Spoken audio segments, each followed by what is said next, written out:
Taylor Swift's days of staying out of politics are long gone, and in a new piece in Elle, she just made it clear she's going to be even more outspoken leading up to the 2020 presidential election. In 30 Things I Learned Before Turning 30, Swift reveals the lessons she's learned before her 30th birthday, December 13th, which range from not falling asleep with makeup on, carrying around army-grade bandages due to fear of mass shootings and terrorist attacks, to finding her political voice.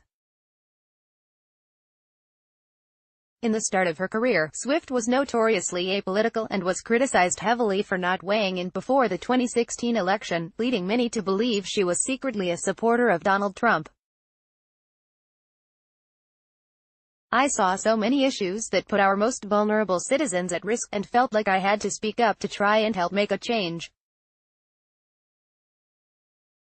Now, Swift is committed to using her platform even more, and in the process, took a very clear stand against President Trump without ever using his name.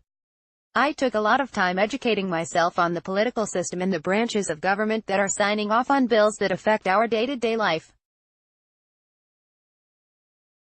I saw so many issues that put our most vulnerable citizens at risk, and felt like I had to speak up to try and help make a change," Swift wrote in Elle.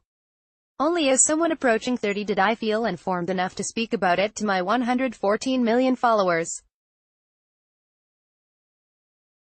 Invoking racism and provoking fear through thinly veiled messaging is not what I want from our leaders, and I realized that it actually is my responsibility to use my influence against that disgusting rhetoric," she continued. "I'm going to do more to help. We have a big race coming up next year." Swift finding her voice in politics mirrors the way many of her fans felt too. One fan who spoke to Refinery29 in October was inspired by Swift's courage in speaking out before the election, saying, "I've always been a political person, but due to pressure from many different outside sources, I've always been afraid to voice how I feel about things out of fear of judgment. However, when I saw Taylor's post, something changed. She gets hate for breathing wrong, so to see her speak so openly and eloquently about what matters to her despite how others might look at her made all the difference. All it takes is one person to change everything." Swift hasn't made any endorsements in the 2020 race just yet, but we can assume she won't keep her choice to herself once she decides.